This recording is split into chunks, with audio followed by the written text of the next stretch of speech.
Today I'm unboxing the Nespresso Original 50 count mixed pack.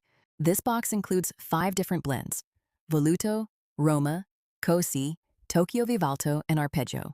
So let's open it up and go through each one. First up is Volluto. This is a sweet and light blend with a gentle intensity of 4. Next, I'm opening Roma. Roma is a full and balanced blend with an intensity of 8, made from a mix of Brazilian and Mexican coffee combined with Robusta. It's bold and rich, but still smooth enough to enjoy without milk. If you like a stronger cup, this one's for you. Now let's move on to Cosi. Cosi is a mild and delicately toasted blend with an intensity of 4. It has soft cereal notes with a hint of fruitiness, making it perfect for any time of day. This one is Tokyo Vivalto. It's a complex floral blend with an intensity of 6, made from Ethiopian and Mexican Arabica beans. Last but not least, this is Arpeggio. Arpeggio is a dense and creamy blend with a bold intensity of 9.